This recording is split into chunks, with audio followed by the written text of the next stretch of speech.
I have been doing a version of the No Buy Challenge for over 3.5 years now.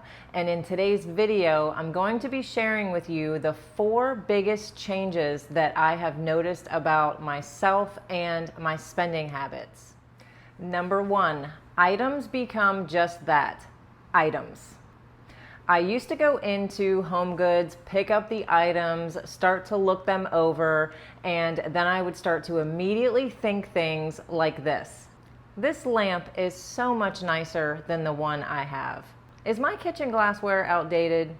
I could really use a new spatula because mine looks so, I don't know, used compared to this brand new one. But now the absolute opposite happens to me, and it is the strangest thing. Most of the items in the stores have just lost their luster, their appeal, you know, that unspoken glory that we attach to things just because they're new. That is completely gone for me now, and I actually remember the exact day that I realized it. I would say that I was about 1.5 years into the no buy at this point, and we had just moved into a long-term rental house. And this was exceptionally exciting for me because we travel for long periods of time for work, and we had just spent about 1 year in our RV full-time, and then right after that we were in 2 Airbnbs. One was for about 6 months and the other was probably for about 8 months. So for almost 3 years I wasn't able to decorate my surroundings with things that I liked. It was what other people liked. So needless to say, I was pretty excited about this. And I made sure that I was at HomeGoods the minute they opened the doors, because as you guys know, that place can get really crazy really quickly, and I wanted to be able to really look at the items. So when I went in, I grabbed one of the big carts, you know, because I'm thinking in my head, I'm definitely going to need this one, right? And I start to look through the first section. And I am not browsing here. I am not window shopping. I have money and I want to spend it. Maybe a vase or a plant or a couple area rugs. I don't know. I'm just looking for some cute stuff. But as I'm looking, I'm noticing something. And that is that nothing is really grabbing me. Nothing has made its way into my cart yet. So I tell myself, okay, maybe it's just this section. Go to the next section. And it didn't take me much longer to realize that nothing in any of the sections was looking that great to me. And I'm almost forcing myself to like something at this point. And to be perfectly honest, as I'm looking at each thing, I'm just thinking to myself, I don't really need any of this stuff, and it all kind of looks a little bit like junk. So I left with nothing, and I was a little sad, I'm not gonna lie. Now, was it all junk? No, of course not. I have been to HomeGoods a few times since then, and I've purchased some things, but that overall idea of all of the things in all of the stores being so grand and so much better and nicer than what I already have, that feeling is just gone now. And to be honest, I'm noticing that same feeling pretty much everywhere, every store. As I walk through, I just think to myself, junk, junk, this is junk, that's junk. It's all just a bunch of junk, and I think to myself how no one needs any of it. And that might sound extreme, but honestly, like 90% of it really is. Think about it next time you are walking through a store that you like. Each item that you pick up, I want you to ask yourself, does anyone really need this to like survive and get through life? How about me? Do I need this to continue on? Your answer 90% of the time is going to be no, I promise you. It really is a bunch of unnecessary stuff, and I totally credit doing the no buy challenge to opening my eyes to it with such crystal clear clarity. Items are just items, and we do not need most of them. Number 2, I let go of my made up version of normal. We somehow get these ideas in our head of what we would consider normal, and if you're anything like me, mine got more and more specific as I got older. And it can be really big things like there is no way I would drive a car that's out of warranty, or I would never buy a house unless it has a pool.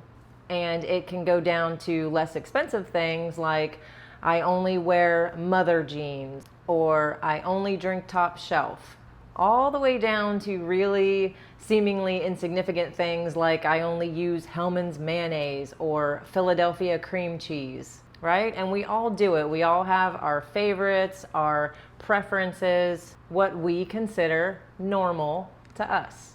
I don't know. I sure did. All of those examples that I just gave, those are not made up examples. And I certainly wasn't born with those prereqs, and my parents didn't do it to me either. Those preferences that I normalized all came later in life at different times. Some of them may have started after I got my first job and started making my own money. Some of them probably started after I bought my first house. And some definitely came when I decided that I had finally made it, right? I don't know, just different life stages had me normalizing higher and higher standards as I got older. I worked my whole life. I worked hard. I mean, I struggled, if we're being honest here. So what if I wanted to buy more expensive jeans? And so what if I don't want to drive a car with 150,000 miles on it anymore? It's not wrong at all, but that's not what we're talking about here. We're talking about the no-buy challenge and how doing one for an extended period of time can actually change you.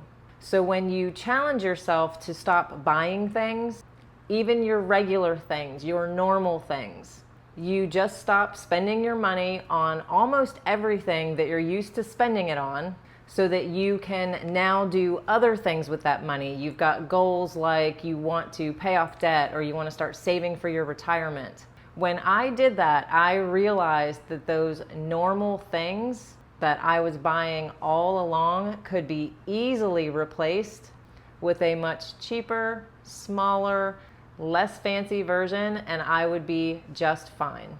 The kids will be okay, my house will still run, the sun is still going to come up tomorrow. I have completely changed my version of normal over the past 3.5 years. And I've been able to pay off all of our debt because I allowed myself and my family to get uncomfortable and just forget our version of normal. Some things have now been replaced with a cheaper version. Some things aren't as big or fancy anymore, and some things we have eliminated altogether. My car is way out of warranty. I love my thrift store Levi's. And my cheap wine actually tastes pretty freaking good. But hey, if any of you have a really good brand of cream cheese, share it in the comments, because I am still over here spending the big bucks on my Philly cream cheese. Number 3, you're going to want to get rid of what you do have. Here's what I think happens with this. Once you stop bringing in all of the items, all of it, it's just stopped. No more boxes coming every day from Amazon, no more Target runs, no more weekend shopping with your mom. You really start digging into doing this no-buy challenge. You're done buying home decor that doesn't really even have a place to go. You're not buying any more clothes to shove into an already overloaded closet. When the no-buy challenge has gotten you to stop doing all of that, you will naturally start to just take a look around, and you're going to question all of the things that you have purchased. And you start asking yourself, why did I buy this again? Where did I think I was going to wear this to? Why do I keep buying more when I haven't used what I already have? Once you've cleared your mind and you've given it a rest from just constantly looking at things to buy, whether you're scrolling on your phone, doing it in person, or both, you're going to start to want to simplify your surroundings too and clear that out the same way you're clearing your mind out. And I feel like it's just all part of a process. I started opening drawers and digging in my closets. Out came the trash bags and the boxes. And I knew that I was really committed to the process when it was really easy for me to just let things go instead of trying to find reasons to hold on to every little thing because I paid X amount of dollars for it. That's just part of that items become items that we were just talking about. It all is just so much less important. And number 4, this one I saved for last because it is going to apply to everyone. And that is that you will see your why and you're going to see it very quickly. Now you may have been listening to this entire video and thinking, I don't think this is as easy as she makes it sound. I mean, she was just willing to stop buying designer jeans and cute home decor. She just decided to stop spending money and this all magically happened for her. Well, no, not exactly. I had this motivator, this reason to keep going. And you actually have that same exact reason. And it is called money. Yes, let's not forget about that part. A very important thing that doing the No Buy Challenge revealed to me was how quickly money could pile up in my checking account when I stopped being so quick to do things like replace what I ran out of immediately. Grab it now because it may be gone later, or just add to the cart so I don't forget. The No Buy Jen says, hold on a minute there, Jen. Let's think about this for a minute. In the beginning of doing this, the excitement is going to be there. You're thinking to yourself, yeah, I'm going to do this challenge. I'm going to make this happen because I'm going to do what? Save money. So you do it. And maybe you aren't doing it perfectly, but you're doing better than if you weren't doing the challenge at all. And that first paycheck hits. The first one since you became your new no buying self. And some of the money from your last paycheck is still in your account. You cannot believe it. You still have money left over from your last paycheck. And it happened so fast that now you want to see what else you can do.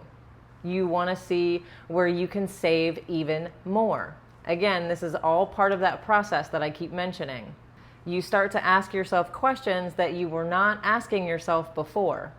What can I use instead? Do I already have something like this? Have I really used up all of it? How much longer can I make it last? Can I fix the old one? Can I buy used? Can I borrow one? Can I rent one? How about just do without it altogether? Is this the junk we don't need that Jen was talking about? Then, after a while, your brain rewards you with something else.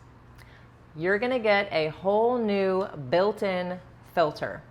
And it is amazing, and you're going to see that this does get easier and easier. You don't have to think about every little decision. It's not a challenge that you're doing anymore for 30 days or 90 days. It becomes just how you are. And your new filter will do the work for you. It becomes a really quick decision. I have this filter. I love this filter. And guess who else has this filter? My husband, Jason, because yes, you guessed it, that money was quite the motivator for him too.